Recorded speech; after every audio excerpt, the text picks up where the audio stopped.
Bonsoir à toutes et à tous, et merci d'être venus écouter ce que je vais vous raconter sur un lieu qui est bien plus froid qu'en ce moment. On a de la dehors, même si on trouve qu'il fait pas chaud.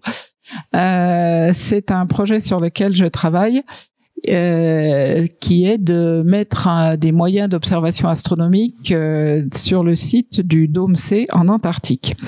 Alors, je suis donc Isabelle Vauglin, je suis astrophysicienne ici au Centre de recherche astrophysique de Lyon, le CRAL, mais toutes les recherches dont je vais vous parler là, elles se font dans le cadre de l'Institut polaire français, l'Institut Paul-Émile Victor, IPEV, qui est l'institut qui nous permet d'avoir des moyens logistiques et en partie financiers pour être capable de mener des recherches en milieu polaire, qui sont des milieux très très particuliers.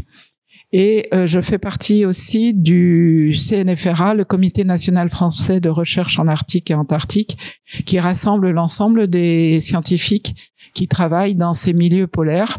Et ça, c'est un comité extrêmement transversal, parce que vous avez essentiellement des glaciologues, vous avez des climatologues, vous avez des océanographes, des biologistes, et même pour le pôle Nord, vous avez aussi des sociologues qui vont essayer d'étudier les populations polaires, et vous avez aussi un petit peu donc des astronomes. Alors, l'astronomie au Dôme C, on peut se poser la question de savoir pourquoi on veut aller mettre des télescopes là-bas, alors qu'en fait on a des télescopes à Hawaï ou au Chili, ou aux Canaries même. Eh bien, je vais essayer de vous convaincre que c'est vraiment là qu'est l'avenir de l'astronomie sur Terre, parce que le site est vraiment exceptionnel. Alors, pour aller mettre des instruments dans les lieux qui nous conviennent à nous, les astronomes, ils ne reculent devant aucune difficulté. On va mettre, par exemple, ici, vous avez le site sur lequel se trouvent les 4 Very Large Telescopes. Si vous allez après dans la deuxième partie de la soirée, dans la galerie de visite, on vous parlera de nouveau de ces télescopes-là. Ils sont mis sur le Cerro Paranal, le pic que vous voyez sur la photo de gauche, dans la cordillère des Andes, dans le désert de l'Atacama. Et vous voyez en 1991 à quoi ressemblait ce site qui avait été choisi pour ses qualités atmosphériques.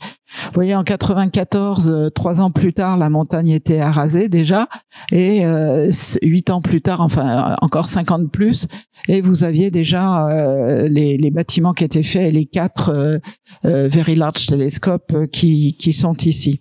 Alors, quand on voit ça du dessus, ça donne ça, mais si on est au niveau du sol, on a ces 4 télescopes, ces 4 télescopes identiques qui font 8 mètres de diamètre. Vous avez des petits télescopes auxiliaires que l'on voit sur la gauche. Voilà, c'est des lieux comme ça où on va essayer de se mettre en ne tenant compte que de l'aspect qualité atmosphérique du ciel et pas du tout les difficultés logistiques éventuelles. L'autre possibilité pour avoir les meilleures images possibles, bien évidemment, c'est d'aller dans l'espace. Mais ça coûte beaucoup plus cher. Et en plus, les instruments peuvent avoir des durées de vie qui sont relativement limitées. En particulier, ce sera le cas du James Webb Space Telescope, dont vous voyez une image ici. Enfin, c'est un dessin qui a été lancé. J'espère que vous avez suivi le lancement. C'était un super cadeau de Noël le 25 décembre 2021, juste au moment à l'heure de l'apéro. Un lancement magnifiquement bien réussi. C'est une collaboration entre les agences spatiales américaines, européennes et canadiennes, et c'est un télescope qui fonctionne dans l'infrarouge, donc des longueurs d'onde qui ne sont pas détectables par nos yeux, et le fait de fonctionner à ces longueurs d'onde-là font que on doit refroidir les instruments à une température très très basse, et même si on est dans l'espace, les liquides de refroidissement, l'azote liquide, l'hélium liquide s'évaporent quand même un peu, et ce qui va limiter la durée de vie de l'instrument. Parce qu'autrement, pour tout ce qui est durée de vie, je pense que si on a besoin de démontrer quelque part que l'obsolescence programmée, c'est pas juste des paroles en l'air, ça existe réellement. Et ben, vous regardez la durée de vie des sondes ou des instruments qui ont été envoyés en astronomie, où vous avez des instruments qui étaient prévus pour fonctionner pendant 3 mois, 6 mois, 9 mois, et qui 12, 15, 17 ans après fonctionnent encore, parce que là, il n'est pas question de risquer de perdre des possibilités d'observation. Donc voilà, aller dans l'espace, c'est très bien, mais ça a ses limitations aussi. Donc on est toujours à la recherche de sites qui soient mais qualité la meilleure possible pour faire nos observations. Alors on peut se poser la question de savoir qu'est-ce que ça veut dire un site qui soit astronomiquement bon. Astronomiquement bon, vous avez un peu toutes ces qualités. Il y en a certaines qui sont assez évidentes, clair, propre, sombre, pas de précipitation, pas de pollution lumineuse ni industrielle. Donc typiquement pas le site de l'Observatoire de Lyon. Et par contre, il y en a d'autres qui peuvent être un peu plus étonnantes, comme le fait d'être haut en altitude, d'être froid. Ça, c'est aussi pour l'observation infrarouge. Alors, pourquoi aller se mettre en Antarctique quand on voit des choses comme faible précipitation, pas de vent, etc., peu de turbulences? Parce que dans l'idée, on a le fait que l'Antarctique, c'est un continent qui est quasiment inaccessible, qui est extrêmement enneigé et qui est souvent extrêmement vanté. On va essayer de voir ce qu'il en est pour de vrai sur le site où on est, qui s'appelle le site de Concordia, sur ce qu'on appelle le dôme C. Vous avez une image de la base qui est ici. Alors tout d'abord, un petit rappel de ce qu'est l'Antarctique, parce que des fois la confusion entre Arctique et Antarctique fait que c'est pas super évident.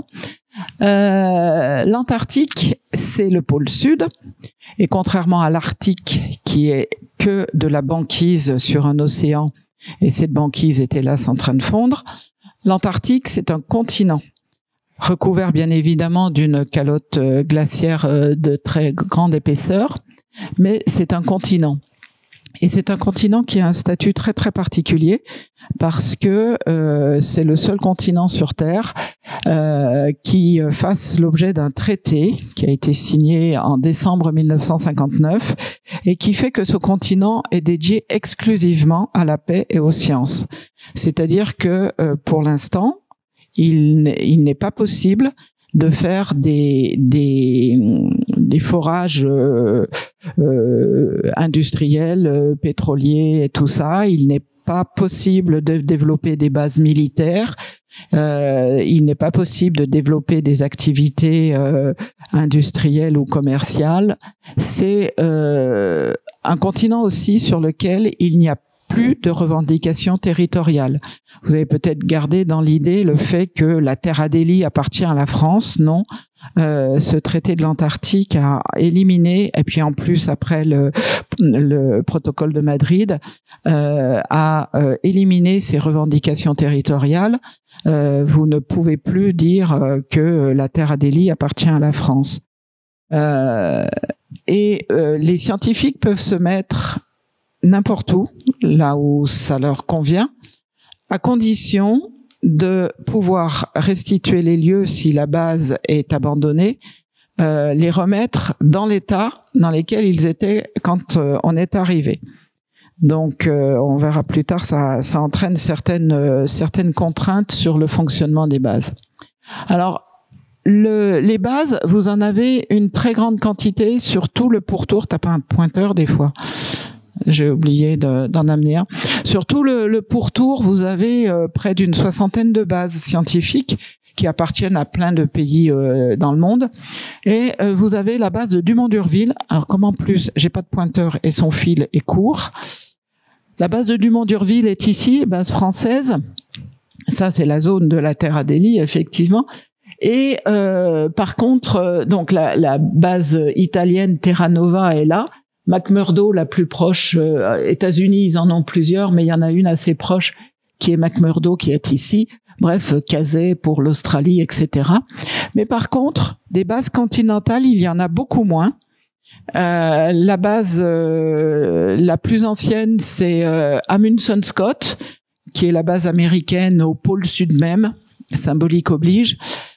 Ensuite, vous avez eu la base de Vostok en Russie. Et puis, celle dont on va parler, donc, c'est celle du Dôme C, là, la base de Concordia.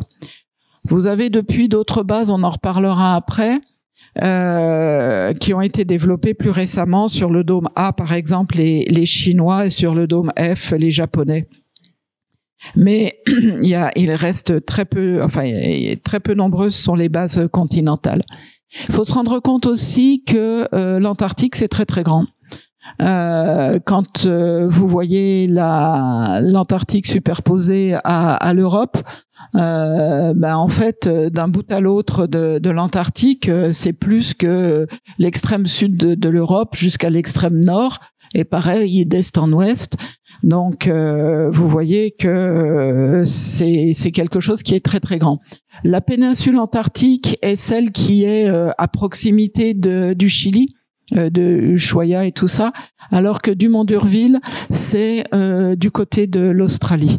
On est du côté de l'Australie ici. Donc voilà, l'Antarctique, petite présentation de ce qu'est l'Antarctique. Donc on va se préoccuper du Dôme C qui est ici et essayer de voir les qualités atmosphériques de ce site-là. Qu'est-ce qu'il en est? Donc, alors, une des premières qualités qu'on va demander à un site, c'est d'être clair.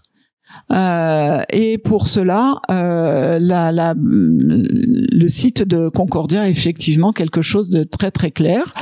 Vous avez ici la photo d'un doigt qui vous la représente. Vous allez dire, si vous allez en Antarctique pour prendre des photos comme ça, les astronomes, vous exagérez un peu. Oui et non, parce qu'en fait, ce doigt-là, il cache exactement le soleil. Derrière le doigt, là, vous avez le soleil. Et c'est la démonstration de ce qu'on appelle un ciel coronal. Un ciel coronal, c'est un ciel dans lequel il y a tellement peu de poussière, d'aérosols, de vapeur d'eau dans l'atmosphère que quand vous cachez le soleil, et en fait, votre doigt mis comme ça au bout de votre doigt tendu, de votre bras tendu, pardon, c'est quasiment 30 minutes d'arc, c'est-à-dire le diamètre apparent du soleil. Donc ça vous donne une bonne indication de la dimension réelle du soleil et puis de la lune. Vous pouvez essayer avec la lune, vous verrez, ça marche. Alors selon que vous avez le bras plus ou moins long et le doigt plus ou moins fin, c'est une approximation, mais c'est une approximation qui est pas mal. Et en tous les cas, le collègue là qui a fait cette photo, enfin qui a servi à faire la photo, oui, juste derrière son doigt là, vous avez le diamètre du soleil. Et dans ce ciel coronal, eh bien vous voyez que le ciel est tellement propre qu'il n'y a aucun halo autour du soleil. On cache le soleil, le ciel est comme s'il y avait rien derrière. Essayez de faire ça à Lyon, un jour de soleil, vous pourrez pas en fait. Vous êtes ébloui parce que même si vous essayez de cacher le soleil comme ça, il y a tellement de diffusion autour par les aérosols et les gaz que la luminosité est trop importante pour que vous puissiez le voir. Donc ça, c'est un ciel qu'on appelle coronal, le meilleur qu'on puisse espérer pour nous. Mais évidemment, dans ces cas-là, il y a la température qui va avec. Au moment où la photo a été prise, il faisait moins 51 degrés. Ce qui est pas le cas en général quand on essaye de faire ça ici. Donc c'est un ciel qui est démonstration faite, vraiment clair et froid. Alors un ciel qui a très très peu de turbulences. Alors pour représenter ces faibles turbulences, je vous ai donné ici une photo. En fait, là, le truc que vous voyez là, c'est le pot d'échappement des caterpillars qui sont utilisés. On reverra une photo des caterpillars tout à l'heure, qui sont utilisés pour apporter le matériel sur le site. Et ces gros caterpillars, ils ont des pots d'échappement qui sont au-dessus, souvent comme les engins de chantier. Et quand ils ont des pots d'échappement au-dessus, eh ben ils ont un petit clapet pour fermer le pot d'échappement. Et quand le moteur démarre, eh ben ça fait teuf teuf teuf là. Donc en fait le clapet il va faire tac tac tac comme ça. Et quand il fait ça, eh ben chaque fois vous avez un petit rond de fumée qui va partir. Et là en fait sur le site il y a tellement pas de turbulence de l'air, de mouvement dans l'air, que vous voyez ici les ronds de fumée qui s'en vont, qui restent tels qu'ils sont. Alors après, le moteur a démarré, donc là, ça fait la grosse fumée, etc. Mais les petits mouvements qu'il y a eu au départ, ils ont créé ces ronds qui sont dans une atmosphère tellement stable qu'ils arrivent à rester pendant plusieurs secondes et à s'élever tout doucement, parce que comme l'air est chaud par rapport à l'environnement, ben bien sûr, ils vont monter. Donc c'est vraiment, c'est pareil, essayer de faire ça. Alors quand j'étais gosse, j'avais un oncle qui essayait de faire ça, il fumait. Et dans les repas de famille, c'était, tu vas voir, je vais te faire des ronds de fumée. Bon, mais même dans une pièce comme ça, s'il y en avait le moindre qui bougeait, le rond de fumée, c'était terminé, il restait pas. Là, on est à l'extérieur et on le voit sur plus d'une dizaine de secondes. Donc effectivement, c'est un ciel qui a très très peu de turbulences. Alors si je vous donne, c'est la même chose mais donné avec une courbe, on mesure ce qu'on appelle le seeing, c'est-à-dire l'étalement, la tâche, le diamètre de la tâche qui va être donné au travers de votre instrument à partir d'une source ponctuelle. Une étoile, ça reste toujours une source ponctuelle, même quand on la regarde avec des grands télescopes. Et du fait du passage à travers l'atmosphère et tout ça, vous allez mesurer sur votre télescope la tâche, ce qu'on appelle de seeing. Et en général, cette tâche, à partir d'une source ponctuelle comme une étoile, elle est d'environ 1 seconde d'arc. Alors 1 seconde d'arc, c'est quoi? On va refaire un petit peu de rappel de géométrie de vos jeunes années. Vous vous souvenez tous du rapporteur. Le rapporteur, donc, 180 degrés. Les plus petites divisions, c'était 1 degré. Mais sous le degré, vous avez des sous-multiples. Et les sous-multiples du degré, c'est... Quelqu'un s'en souvient? Les minutes d'arc. Les minutes d'arc 1 degré est divisé en 60 minutes. Et on va dire minutes d'arc pour faire la différence avec les minutes de temps. Et 1 minute d'arc, ça va être divisé en 60 secondes. Secondes d'arc pour faire la différence avec les secondes de temps. Pourquoi il y a cette séparation bizarre des sous-multiples en 60 et pas en 10? Ben en fait, c'est historique. C'est à cause des Grecs, parce que c'est les Grecs qui ont beaucoup développé la géométrie, et ils sont partis juste du fait que une journée, ça avait été divisé en 24 heures. Ça, c'est les Babyloniens qui ont fait ça. Donc une journée, 24 heures. Mais eux, ils avaient dit un cercle, c'est 360 degrés. Donc, si un cercle, c'est 360 degrés ou 24 heures, c'est la même chose. Et comme les heures étaient divisées en 60 minutes, eh ben, les degrés, par similitude, ils ont fait que les degrés, ils sont séparés en 60 minutes. Puis pareil pour les minutes en secondes. Donc, c'est pour ça que les sous-multiples des degrés, c'est les mêmes que pour le temps. Donc, dans un site comme l'Observatoire de Lyon, le seeing, c'est 10 secondes d'arc. Donc, on a crevé le plafond. Dans les sites bons, comme je vous ai donné à Hawaï ou au Chili, le seeing peut être entre 0,8 secondes d'arc et 1 seconde d'arc. À Concordia, ça c'est le seeing enregistré à Concordia, vous voyez que on descend jusqu'à 0,3 secondes d'arc. Et ça, 0,3 secondes d'arc, c'est la limite en dessous de laquelle on ne peut pas aller à cause de la façon dont la lumière parcourt les éléments optiques après dans le télescope, les caméras, etc. Et c'est ce qu'on appelle la tâche d'Airy. Donc en dessous de ça, on peut pas descendre. Donc toutes ces valeurs, et ça ça arrive tous les après-midi. On passe en dessous de la seconde d'arc tous les après-midi entre 14 et 20 heures, 22 heures. Donc on est là, ça veut dire que quand on est dans cette zone-là, ça veut dire qu'on est quasiment, enfin on est dans le ciel. On est dans des conditions qui sont équivalentes à celles du spatial. C'est comme si on n'avait pas d'atmosphère. Ensuite, donc très peu de turbulences, on le voit. Ensuite, c'est un site qui est très sec. Contrairement à ce que des idées qu'on a souvent, l'Antarctique c'est tellement grand qu'il y a des zones qui sont effectivement excessivement enneigées, mais il y en a d'autres qui sont excessivement sèches. Et Concordia fait partie de ces zones-là. Vous voyez 2 photos encore pour illustrer ça. L'une prise en janvier 2003, c'est-à-dire au moment de l'été, parce que je vous rappelle qu'on est au sud, donc les saisons sont inversées. Et vous revoyez la même photo prise en novembre 2003. Donc entre les deux, il y a eu l'hiver. Novembre 2003, c'est le début du printemps là-bas.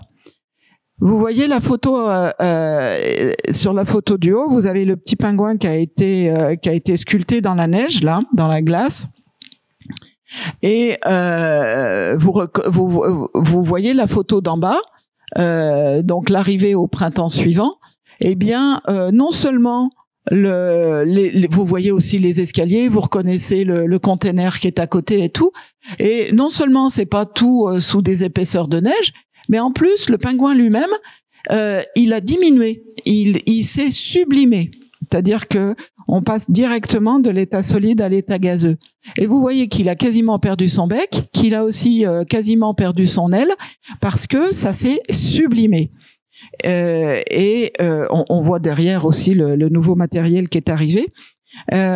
Donc, il n'a pas neigé pendant tout l'hiver des mètres et des mètres de précipitations, absolument pas. Et ça, c'est pareil, c'est la même chose avec une courbe. L'enregistrement de ce qu'on appelle la quantité de vapeur d'eau précipitable, c'est tout au-dessus de votre tête, dans la colonne au-dessus du site, vous estimez toute la quantité de molécules d'eau qu'il y a dans votre site. Et vous voyez que à Concordia, donc ça c'est des mesures sur plusieurs années, vous voyez de 0 à 365 jours, et vous voyez que dans toute la partie de l'hiver là, vous avez une quantité de vapeur d'eau précipitable qui est inférieure au quart de millimètre. Un quart de millimètre d'eau précipitable. Et on culmine à des valeurs qui sont de 0,7, 0,8 millimètres d'eau précipitable. Je connais pas la quantité d'eau qui tombe à l'observatoire par an. Je connais celle d'Hawaï. Alors pas là où est le télescope, mais en bas sur certaines vallées sur l'île d'Hawaï, il y a des lieux où c'est 5 à 6 mètres d'eau qui tombe par an. Là, on est en dessous du millimètre et même du quart de millimètre dans toute la partie hivernale. Pour vous donner une comparaison, les sites qui ont été prospectés dans le Sahara, il y en a pas un qui était en dessous de 4 millimètres d'eau précipitable. On a toujours tendance à penser que les déserts chauds sont très secs et que les déserts froids, ça n'existe pas. Non, les déserts les plus secs que l'on connaisse sur Terre, c'est des déserts froids. Concordia en fait partie. Et puis, bien évidemment, il y a aussi le fait qu'on est au pôle, donc il y a la nuit polaire. Il y a la nuit polaire à l'inverse, pendant l'été, on a le jour permanent. Donc on a le jour permanent pendant quelques temps et puis 6 mois plus tard on a la nuit permanente et quand c'est la nuit permanente voilà ça donne ça avec bien évidemment un ciel qui n'est pas, vous cherchez pas la grande ours ou Cassiopée là-dedans parce qu'elle y est pas. Mais c'est le spectacle qu'il y a dans la nuit polaire à Concordia. Donc la conclusion, je vais pas faire tous les autres paramètres, mais parce que ça ferait un peu trop catalogue. Mais voilà, la conclusion, c'est vraiment que nous avons le meilleur site d'observation au monde, et nous, c'est les astronomes français et italiens, parce que cette base est franco-italienne, gérée à la fois par l'Institut polaire français, l'IPEV, et le PNRA, l'Institut polaire italien. Alors cette base, qu'est-ce qu'on y fait? En fait,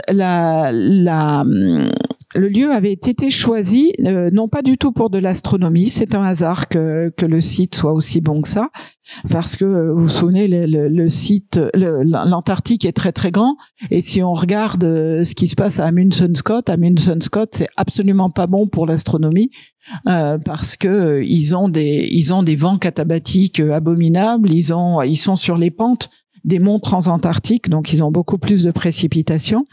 Et puis c'est surtout les vents qui sont extrêmement forts. À l'origine, cette base a été choisie par les glaciologues, entre autres Claude Lorius, qui était glaciologue à l'Observatoire de Grenoble, l'Université de Grenoble, pour un sondage qui s'est appelé EPICA. Je ne sais pas si vous en avez entendu parler. Ce sondage qui a permis de remonter dans les archives, entre guillemets, du climat passé, en analysant la composition du gaz emprisonné dans les bulles d'air comprises dans la glace. Et c'est Claude Lorius qui a eu cette idée géniale en se disant, comme j'ai beaucoup de glace, ça veut dire que en fait les bulles d'air qui sont dans la glace là à 3 mètres, 10 mètres, 50 mètres, 300 mètres sous les pieds, en fait c'est un échantillon de l'atmosphère au moment où cette glace est tombée, donc et s'est formée. Donc en fait, je peux remonter comme ça. Si j'analyse ces bulles d'air, je peux remonter sur la composition de l'atmosphère à cette époque-là. Donc c'est le lieu du sondage EPICA et il s'est avéré que le site était excellent pour l'astronomie aussi. Au départ, les glaciologues, ils n'ont pas besoin de travailler en hiver, donc c'était une base qui n'était là que pour des campagnes d'été. Et quand on a dit, mais attention, là, c'est un site qui est exceptionnel, un site terrestre absolument exceptionnel pour l'astronomie, eh bien, il a fallu l'adapter pour pouvoir faire des hivernages. Et les travaux ont débuté en 1995. Et à partir de 2005, depuis 2005, il y a des hivernages à Concordia. Et alors c'est la 3e base permanente sur le continent, parce que la première ça a été les Américains Amundsen Scott, la 2e ça a été Vostok, et la 3e donc Concordia. Mais depuis Vostok en fait ne fait plus d'hivernage. Donc il y a plus que 2 bases continentales qui font des hivernages, Amundsen Scott et Concordia. En hivernage, elle peut accueillir au maximum 16 personnes, mais les hivernants ont été entre 9 pour le moins et 15 pour l'année où ils étaient le plus.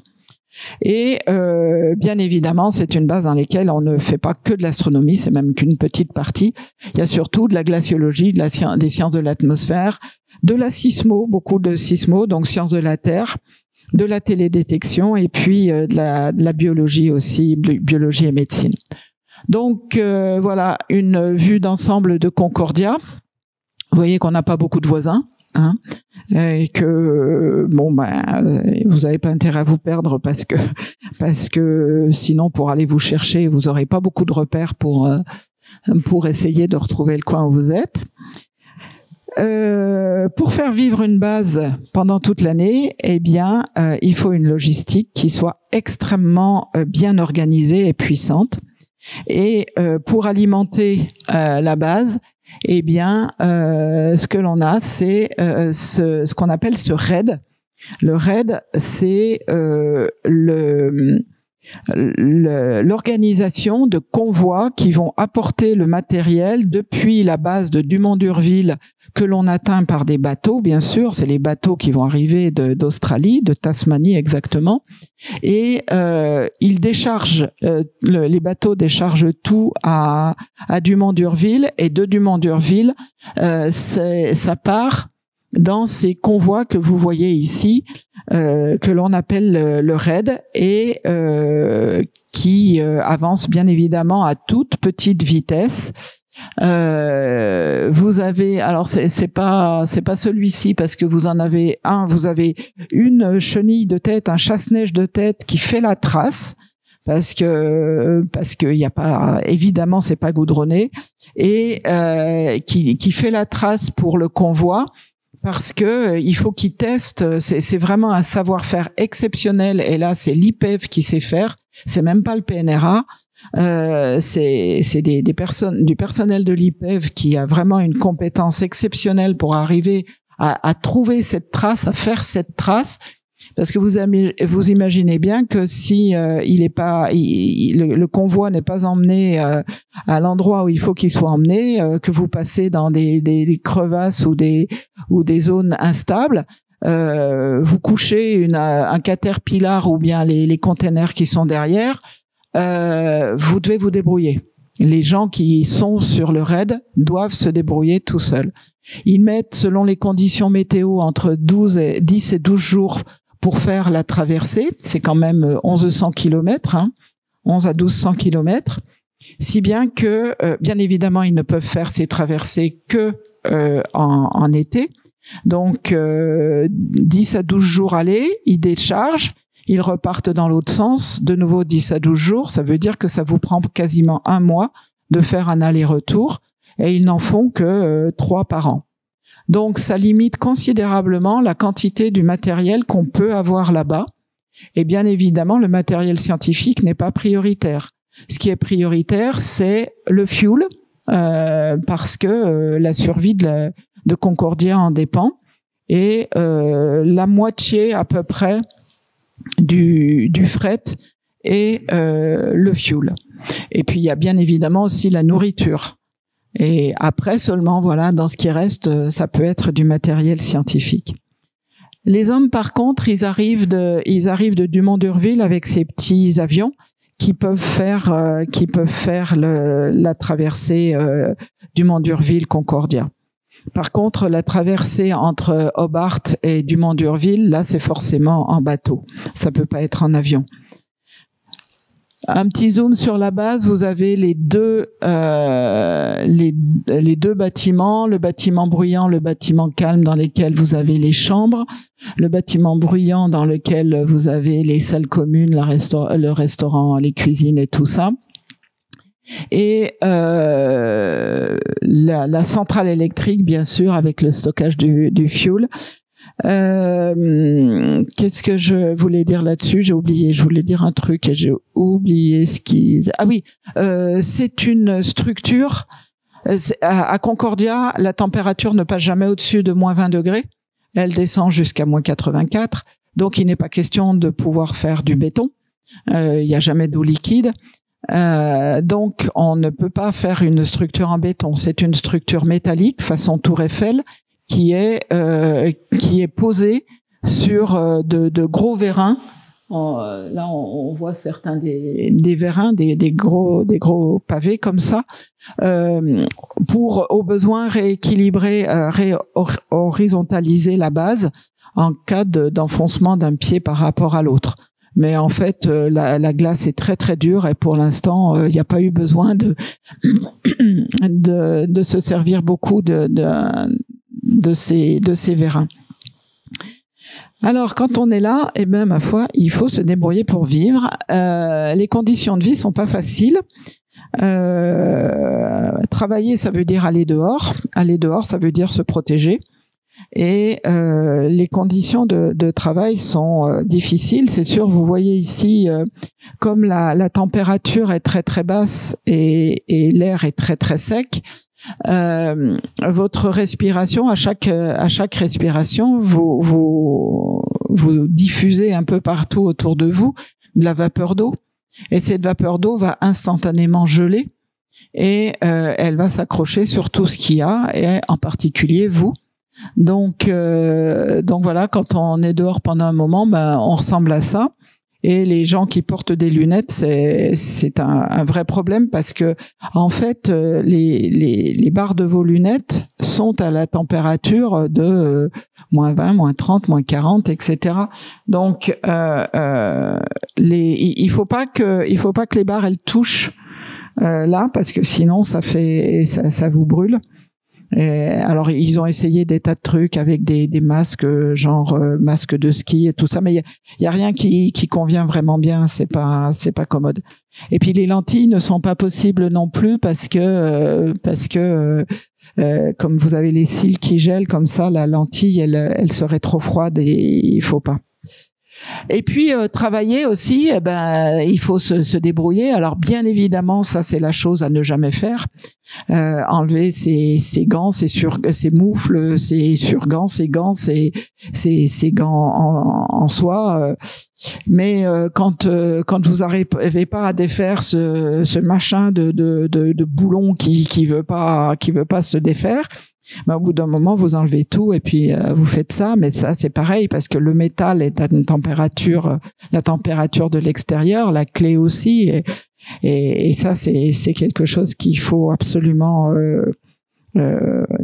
faire attention de faire le moins possible, on va dire. Ça c'est pour illustrer là, quand je disais vous respirez, là en fait c'est une photo qui a été prise, c'est quelqu'un qui voulait prendre son collègue, on voit les bottes, on voit ses bottes blanches ici, c'est un Italien parce qu'il est en rouge et les Français sont en bleu. Enfin les combinaisons, ou alors ils ont échangé les combinaisons. Mais il a voulu le prendre en photo et il a respiré. Et comme il a respiré, eh ben voilà, ça fait ça. Il a pris une magnifique photo de la vapeur d'eau qui fige instantanément quand on respire. Mais par contre, la photo, elle était ratée. Mais ça permet de montrer, d'illustrer ce que je veux dire. Alors, quand on fait des hivernages ou quand on envoie des gens dans des lieux comme ça, il est bien évidemment absolument indispensable de s'assurer qu'on pourra toujours les chauffer. Et l'organe vital de la base, ben, c'est la centrale électrique que vous voyez ici, qui est aussi propre que la cuisine, parce que elle est super ultra entretenue. Et vous n'avez pas un groupe électrogène, vous n'en avez pas deux, mais vous en avez trois, strictement identiques, qui sont entretenus en permanence. Et d'ailleurs, dans les hivernants, la première personne sélectionnée pour l'hivernage, en fait, c'est un électromécanicien. C'est un électromécanicien parce que vraiment la survie de tous ses collègues dépend du bon fonctionnement des groupes électrogènes. Et ils savent d'ailleurs que si les groupes tombent en panne, en hiver, ils ont 48 heures de survie. Donc c'est vraiment quelque chose qui est important. Et souvent, il y a pas un, mais deux électromécaniciens. Donc ça, c'est vraiment l'organe vital de la base. Un problème aussi auquel on pense pas forcément, avoir de l'eau. Oui, on a 3200 mètres de glace sous les pieds, d'accord, mais c'est de la glace et je vous dis que ça dépasse jamais moins 20 degrés. Donc l'eau, elle est pas liquide. Donc en fait, vous devez dépenser de l'énergie, ces précieuses énergies que vous apportez avec les raids. Eh ben, il faut en utiliser une partie pour faire fondre de la glace. Alors vous avez tout ce qu'il faut, toute la glace qu'il faut pour faire fondre, mais n'empêche qu'il faut l'énergie pour la faire fondre. Donc vous avez ce fondoir et la consommation est réglementée. Vous pouvez pas gaspiller l'eau comme ça. Vous avez droit à un certain nombre de litres par personne et par jour, tout compris. Les douches, les toilettes, la cuisine, tout. Alors, donc voilà un aperçu des conditions, mais maintenant ce qui nous intéresse c'est la science. Alors je vous disais, la première c'était EPICA qui a permis de développer cette science qu'on appelle la paléoclimatologie. Et après, ce qui sont venus, c'est les sciences de la Terre, la physique de l'atmosphère, et seulement après l'astronomie. Et donc EPICA, vous avez ici des exemples. Donc c'est carottage de glace. Vous voyez, il ressortent une carotte là ici. Vous avez une autre carotte qui est là. Comme on a plus de 3200 mètres de glace sous les pieds, eh bien, ça veut dire qu'on a des archives du climat sur toute l'épaisseur de cette glace-là. Et vous voyez ici pourquoi EPICA avait choisi ce site-là. Comme il tombe au maximum 2 mm de précipitations par an, eh bien, sur ces 3200 mètres, ça augmente tout doucement. Donc, vous avez des archives du climat très, très loin. Ça me remonte jusqu'à plus de 800 000 ans. Si on avait eu un site très, très, non pas arrosé parce que c'est jamais de l'eau qui tombe, mais avec de fortes précipitations, eh bien, même avec la même épaisseur de glace sous les pieds, on aurait eu beaucoup moins d'années de recul. Vous voyez ici, les carottes sont séparées sur place en 4. Il y en a un quart qui est envoyé à Grenoble, puisque c'est l'université de Grenoble à l'origine du projet. Il y en a un quart qui est mis dans des j'allais dire des hangars, c'est pas des hangars, c'est des caves de conservation dessous, sous la base. Il y a des grands trous qui ont été faits pour stocker les carottes de glace là-dedans. Pour l'étudier, quand on aura amélioré nos techniques, ou voilà, pour garder une archive. Il y en a un quart qui est distribué dans les différentes universités qui le demandent, et le dernier quart, il m'en manque un, non? Il y a Grenoble, il y a le stockage, il y a la distribution. Oui, alors le dernier, alors peut-être c'est la moitié qui sont stockés en attendant, mais en tous les cas un quart qui n'est pas touchable. Voilà, EPICA est fini depuis 2000 combien, je sais plus, 2004. Mais maintenant il y a un autre projet qui s'appelle Beyond EPICA. Qui est sur un site qu'on appelle Little Dome C, qui est à 50 km encore un peu plus au sud du Dôme C, et qui a été choisi parce que là il y a des conditions qui vont permettre de passer au-delà d'1 million d'années. Et par contre, les techniques se sont énormément améliorées, et en quelques années là. Alors ce n'est que un camp d'été bien sûr, mais il a été monté avec une rapidité absolument époustouflante. Les carottages aussi, les techniques de carottage se sont beaucoup améliorées. Et on a atteint là, ils ont commencé le forage fin novembre 2021, et la dernière carotte de l'été, 19 janvier, ils ont arrêté le 19 janvier parce qu'il faut qu'ils reviennent à Concordia, et de Concordia le dernier avion part aux environs du 15 février.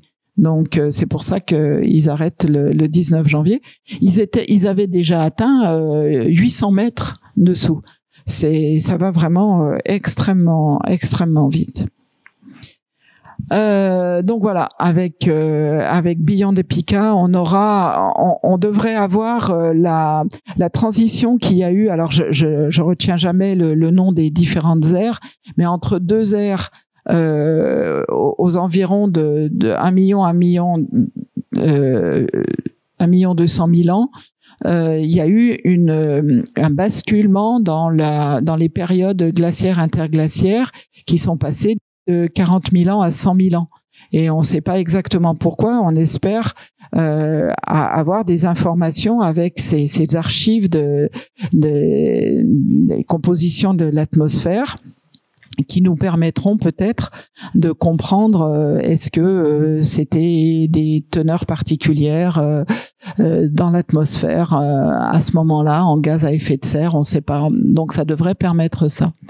Les sciences de la Terre avec, je vous disais, la sismologie, parce que là on est isolé de tout l'équivalent du pont de Pierre-Bénite avec les bouchons du vendredi soir, du TGV qui va passer à proximité, ou bien du SMIRMORC qui recule dans la rue d'à côté. Donc c'est des signaux très très propres qui permettent d'étudier vraiment l'intérieur de la Terre. Les ondes sismiques se rebondissent à différents niveaux, et quand elles sont captées éventuellement très très loin des zones où elles ont été produites, ça permet de sonder, d'étudier l'intérieur de la Terre. La physique de l'atmosphère, bien évidemment, ça a été une des premières activités là-bas. Vous voyez le lâcher de ballon quand on respire pas. Et le lidar, bien sûr, qui essaye aussi vous savez que au-dessus de l'Antarctique, on avait trouvé ce trou de l'ozone, par exemple. C'est toutes ces manips-là qui avaient permis d'alerter.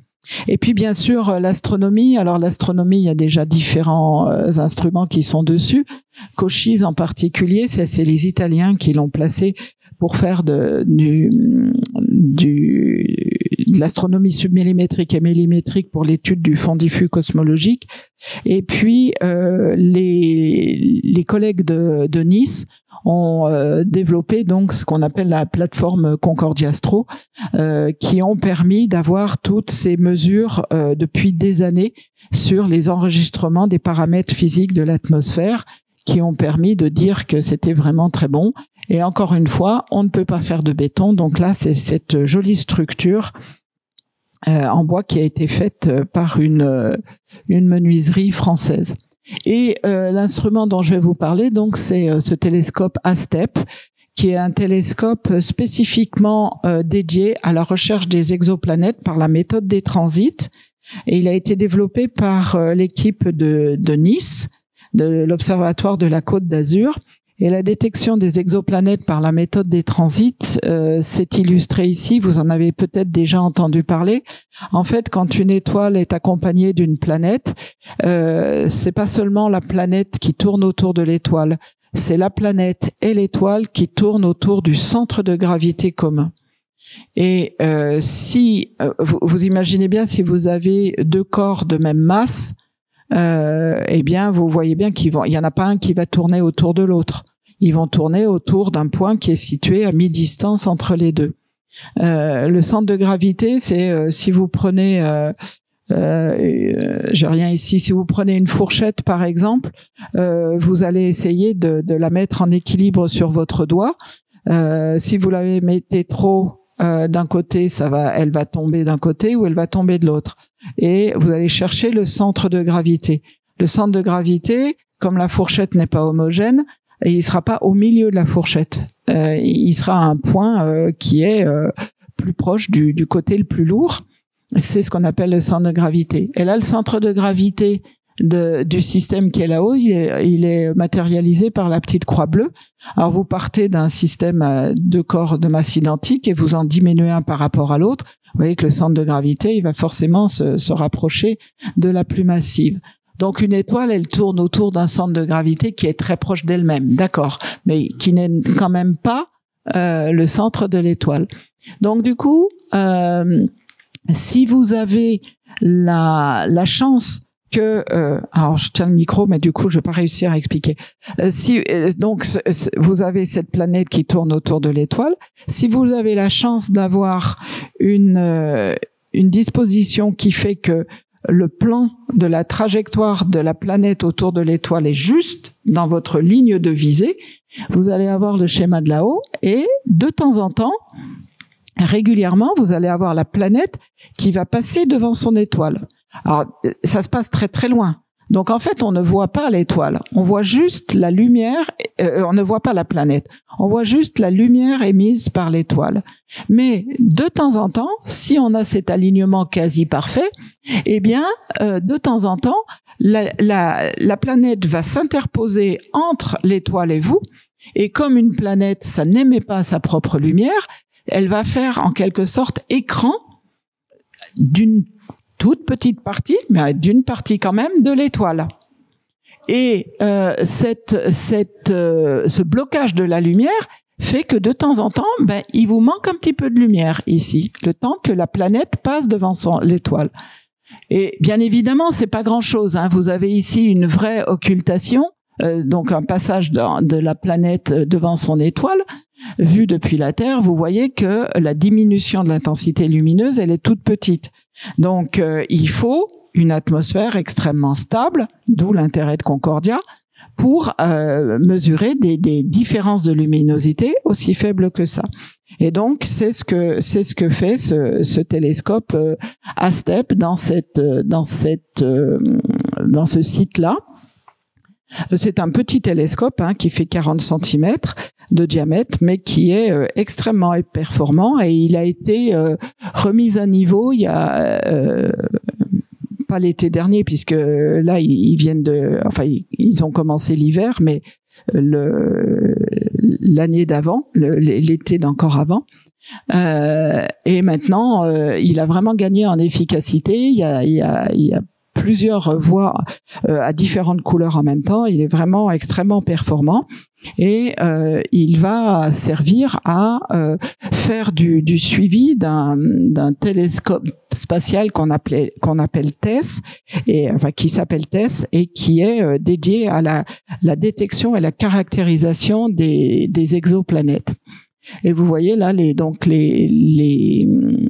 observations qui ont été faites par Concordia, par ASTEP depuis Concordia. Et ce qui a été observé aussi, c'est un cas très très rare d'une éclipse avec plusieurs planètes. Là, vous avez alors la plus grosse planète, elle a fait un trou plus important, mais vous avez une autre planète qui est passée, qui suivait peu de temps derrière, et vous en avez une troisième. Vous voyez que c'est pas la même forme ici et là, donc c'est pas la même planète. Puis de toute façon, si c'était la même planète, il aurait fallu avoir le grand trou avant. Et ça, c'est une possibilité exclusive de Concordia, d'ASTEP, parce que vous voyez que c'est sur une période extrêmement longue. Et donc, un télescope qui n'est pas dédié à ça, ou un télescope spatial, ne va pas rester sur un objet pendant si longtemps. Alors, ce qu'on voudrait faire maintenant, c'est un télescope de bien plus grande dimension, de 2,50 m de diamètre, pour qu'il soit infrarouge, qui prennent vraiment, qui tirent profit de toutes les capacités et les conditions de l'atmosphère à Concordia. Donc un télescope en infrarouge, hors axe, grand champ, etc. Et depuis quelques années déjà, Gilles Moretto avait fait une proposition d'un télescope trois miroirs hors axe. Vous voyez que on n'est pas sur un miroir comme vous allez en voir là-bas, où le miroir a complètement sa forme de disque. On n'est que sur une portion de miroir parabolique. Mais ça, c'est très très intéressant en infrarouge parce que du coup, le faisceau qui vient du ciel, là, en fait, ne voit absolument pas le reste de l'instrument et du télescope. Et on a ce qu'on appelle une pupille propre. Et en infrarouge, c'est vraiment extrêmement intéressant. Donc, la conclusion, c'est que même si les conditions là-bas sont extrêmement difficiles, à la fois pour construire les choses ou pour y vivre, le site en vaut vraiment la peine. Et la France a un atout absolument considérable grâce au savoir-faire exceptionnel de l'IPEV. Et pourtant, je finirai sur un petit dérapage sur d'autres considérations. Parce que le savoir-faire de l'IPEV est absolument exceptionnel. Il est reconnu dans le monde entier.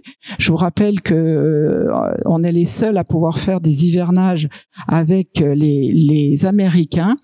Et pourtant, les conditions les plus difficiles, c'est pas les conditions climatiques, c'est les conditions de survie de l'IPEV. Qui a fait que, avec des diminutions des budgets continuelles depuis près de 20 ans, juste à la sortie du Covid, il y a eu il a fallu pendant les confinements dans les zones civilisées, on va dire, il fallait quand même assurer la survie des gens et la relève, parce qu'il y a l'Antarctique, mais il y a aussi toutes les îles subantarctiques qui appartiennent à la France, et là-bas ils peuvent pas rester là-bas, que ce soit les îles subantarctiques ou l'Antarctique, ils peuvent pas rester 18 mois de plus ou un an de plus parce que désolé, c'est le confinement, on peut pas aller vous ravitailler, ça marche pas. Donc l'IPEV a fonctionné malgré tout dans des conditions extrêmement difficiles, et c'était arrivé à un niveau de financement tel que l'IPEV était étranglé. Donc il y a eu une mobilisation de tous les scientifiques du CNFRA pour essayer d'expliquer, de faire comprendre aux politiques que les coupes budgétaires qu'ils faisaient n'était plus tenable, et vraiment essayer de leur prouver à quel point ces compétences et ce savoir-faire français étaient absolument exceptionnels. Après des courriers, on a interpellé tous nos députés, nos sénateurs, sénatrices, pour essayer de leur dire, on avait fait un courrier commun pour essayer de leur dire, non mais c'est pas possible, arrêtez. Alors oui, la base de Concordia, ça coûte cher à faire fonctionner, mais au niveau de l'État français, c'est vraiment pas grand-chose.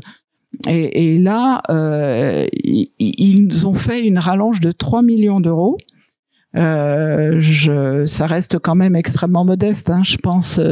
Et pourtant, c'est ce qui a permis de faire la survie de l'IPEV. On a dit ouf. Je pense qu'on n'est quand même pas extrêmement gourmand là-dessus. Il y a bien d'autres dépenses qui sont faites et qui ont moins d'impact sur les connaissances humaines et l'avancée de la compréhension du monde dans lequel on se trouve. Et pourquoi s'acharner sur l'Antarctique? Eh bien, l'Antarctique, c'est vraiment une importance absolument capitale dans les sentinelles climatiques. Les pôles sont absolument révélateurs de ce qui se passe maintenant, et il est vraiment important non pas forcément en astronomie, hein, mais je parle vraiment de la recherche polaire dans tous ces domaines, que ce soit en océanographie, en glaciaux, etc. C'est vraiment les pôles. On a besoin de continuer à étudier les pôles pour comprendre cette machine climatique de la Terre qui est en train d'être très profondément perturbée. Et un exemple ici, vous avez peut-être entendu parler. Alors peut-être que 2022, il y a eu pire. Mais le record absolu des températures au Canada, là, à Lytton, vous avez eu ce qu'on a appelé le dome heat, cette bulle de chaleur qui a conduit à des températures de presque 50 degrés. C'était le 29 juin 2021, et vous voyez à Concordia, à peine un mois plus tard, donc dans le pôle opposé, l'hémisphère opposé, vous voyez un pic de température à Concordia qui a été enregistré. Donc là, on est pendant l'hiver, et pendant l'hiver, on est passé à moins 26 degrés, alors que la moyenne de température en hiver est normalement aux alentours de moins 60 degrés. Donc vraiment une température totalement anormale, et le fait de l'avoir à la fois au Canada et à l'opposé de la Terre, ça montre à quel point ce réchauffement est non pas quelque part sur un pays, un continent, c'est vraiment quelque chose de global, et c'est quelque chose de global qui est excessivement inquiétant, parce que vous voyez un autre record de chaleur à Concordia. Là, c'était au printemps de l'an dernier, avec une température de à peine en dessous de moins 12 degrés, alors que je vous avais dit qu'on n'avait jamais enregistré de température au-dessus de moins 20 degrés avant. Donc c'est vraiment un point aberrant ici, on le voit d'ailleurs, hein. Là, c'est la température moyenne sur de 2013 à 2021, c'est la courbe bleue. Vous avez toutes les mesures dans les parties grises, où on voit donc qu'il y a une moyenne, c'est autour de la moyenne, mais vous voyez bien que cette valeur-là, on ne l'a jamais acquise, jamais, même en été. Donc c'est vraiment extrêmement important de continuer à étudier les pôles. Et la France fait vraiment partie des nations polaires grâce aux pionniers qu'il y avait eu comme Paul-Émile Victor, justement, Charcot, Claude Lorius, etc., qui ont vraiment impulsé en France très très tôt des recherches là-bas, et la nécessité de développer les moyens pour réussir à les faire.